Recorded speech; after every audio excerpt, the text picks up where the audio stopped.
라디오 텐텐 기도입니다. 오늘 날마다 기록 큐티 본문은 누가복음 10장 1절에서 16절 말씀입니다. 누가복음 10장 1절에서 16절 말씀. 70명 제자의 파송은 9장에 기록되어 있는 12제자 파송의 기록을 확대하고 있습니다. 첫 번째, 추수할 일꾼이 필요합니다. 누가복음 9장에서 12제자 파송을 기록한 누가복음은 오늘 본문에서 70인의 제자를 추가로 파송하는 사건을 보여줍니다.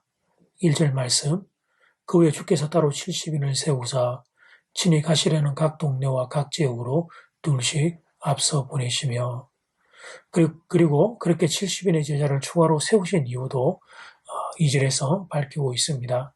이르시되 추수할 것은 많되 일꾼이 적으니 그러므로 추수하는 주인에게 청하여 추수할 일꾼들을 보내주소서 하라.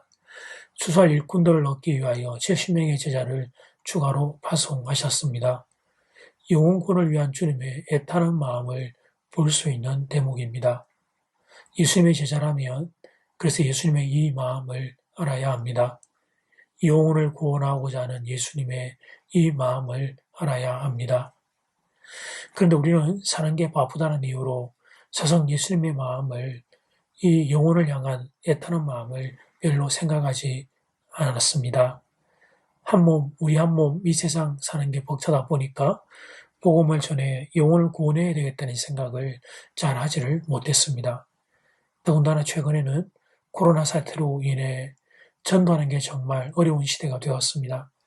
그러나 이 말은 뒤집어 놓고 보면 복음을 들어야 될 영혼이 더 많아지고 있음을, 그리고 그들이 복음을 더 듣지 못하고 있음을 반증하는 것입니다. 우리 교회에 등록하는 새 가족 중에 부모님께서 장성한 아들, 딸 손을 잡고 등록하는 경우가 있습니다. 이제 부모님들께서는 다른 교회를 다니시는 중인데, 근데 이제 청년인 아들과 딸이 우리 교회 예배 시간에 설교가 이 자녀들에게 들린다고 해서, 그래서 자녀를 부탁하고자 부모님께서 용기를 내셔서 조심스럽게 인사를 드리러 함께 오신 것입니다. 저는 그 부모님의 마음이 충분히 이해가 됩니다.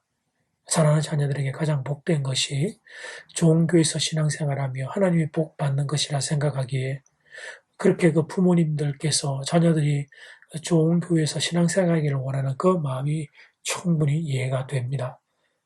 그런데 우리들의 마음의 지경을 이제 거기에서 조금씩 더 넓혀 보자는 것입니다. 가족을 당연히 먼저 사랑해야 합니다. 그리고 그 다음에 가족을 넘어서서 이웃과 친구들도 그 마음을 같이 가져보는 것입니다. 일부러 사람을 찾아가는 것은 못할지라도 우리가 살아가면 자연스럽게 만나게 되는 이웃들의 영혼을 불쌍히 여기는 것입니다. 그 영혼들을 위하여 기도하고 그리고 그들에게 복음을 전하는 것입니다. 영생, 그것이 모든 영혼에게 있어서 최고의 선물이기 때문입니다. 추수할 일꾼이 많이 필요한 시절입니다. 예수님 복음 전에서 영생을 전할 추수할 일꾼이 많이 필요한 시절입니다. 말씀을 듣는 성도님 여러분들 마음에 주님, 제가 여기 있으니 주님 저를 사용해 주십시오. 그렇게 고백하는 이들이 많이 일어나기를 소원합니다. 여러분을 통해서 예수님 만나고 구원받는 이들이 많아지게 되기를 주님 이름으로 축복합니다. 두 번째, 평안을 빌라. 추수할 일꾼이 되어 복음을 전할 때 그때 그 복음 정인의 자세에 대하여 기록하고 있습니다. 5절 말씀, 어느 집에 들어가든지 먼저 말하되 이 집이 평안할지어다 하라. 이 자세를 꼭 기억해야 합니다. 성도들에게서 발견되어지는 서로 좀 다른 두 가지의 한계가 있습니다. 첫 번째는 복음 열정이 없어서 복음 정인의 삶을 살지 않는 겁니다. 이 한계는 우리가 첫 번째 단락에서 추수할 일꾼이 없는 안타까움으로 다루었죠. 두 번째는 열정이 있어서 복음을 전하기는 하는데, 그런데 그만 그 열정이 너무 지나쳐서 상대방에게 무례하게 행동하는 경우가 발생합니다. 복음을 전한다는 명분으로 상대방에게 무례하게 너무 강하게 말하는 것입니다. 예를 들면 당신 그렇게 살면 지옥 갑니다. 이렇게 말하는 것입니다. 물론 맞는 말입니다. 예수 안 믿으면 지옥 갑니다. 맞는 말입니다. 그러나 이 사실을 전할 때에 지혜가 필요합니다. 상대방을 배려하는 지혜가 필요합니다. 그리고 상대방을 정말 사랑하고 긍휼히 여기는 마음으로 복음을 전하는 거예요. 상대방을 무시하고 내가 그들을 가르치는 듯한 어떤 그런 느낌이 들지 않도록 주의해야 합니다. 그래서 주님은 복음을 전할 때 그 집에 먼저 평안을 전하라고 말씀하신 거예요. 긍휼의 마음으로 복음을 전하라는 의미입니다. 그런데도 세상이 너무 악해서 그 평안을 전하는 사람, 우리의 마음을 곡해하고 또 심지어 욕하는 이들도 있습니다. 분명히 예를 갖추었고 긍휼의 마음으로 복음을 전했는데도, 그런데도 평안은 무슨 평안? 그 평안 그렇게 좋으면 너나 가져라. 그러면서 막 대하는 인생을 만날 때가 있습니다. 그럴 때 그런 상황 때문에 마음 무너지지 말고 이 말씀을 기억하라고 권면합니다. 6절 말씀. 만일 평안을 받을 사람이 거기 있으면 너희의 평안이 그에게 머물 것이요 그렇지 않으면 너희에게로 돌아오리라.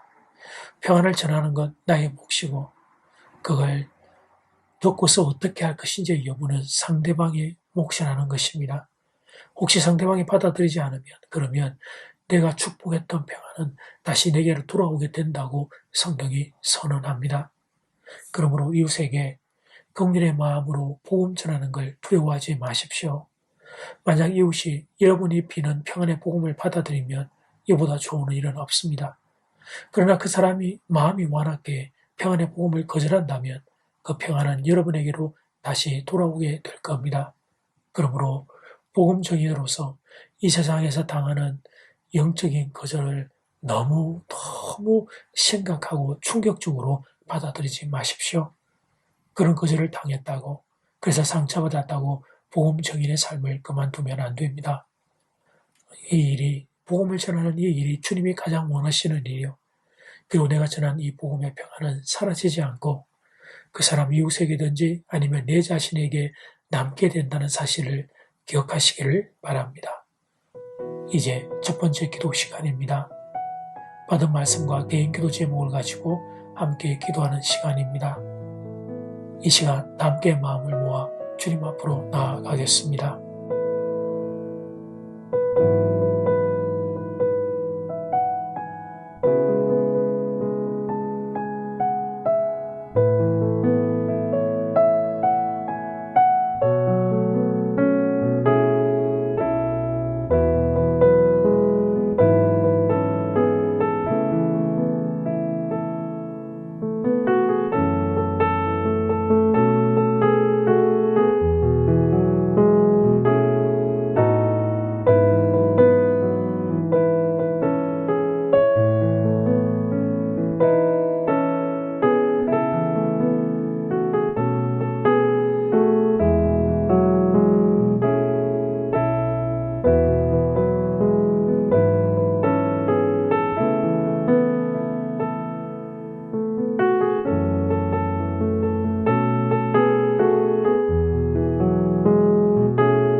이제 두 번째 기도 시간입니다. 작은 1번 추수할 일꾼이 필요합니다. 12제자 파송을 이미 기록했던 누가복음은 오늘 본문에서 70인의 제자를 추가로 파송하고 있습니다. 추수할 일꾼이 많이 필요한 시절입니다. 주님의 귀한 추수의 일꾼으로 쓰임받는 여러분들 되기를 바랍니다. 작은 2번 끝에 평안을 빌라. 어느 집에 들어가든지 먼저 평안을 빌라고 바랍니다. 이 평안의 복음을 받아들이면 좋은 일이고 혹시 그가 그것을 거절한다면 그 평안은 여러분에게로 다시 돌아오게 될 것입니다. 이 시간 다 함께 마음을 모아 기도드리겠습니다.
예수님 죄송합니다. 사는 게 바쁘다는 이유로 복음에 추수할 일꾼이 필요한 이 시절에 주님의 일꾼으로 제가 살지 못해서 죄송합니다.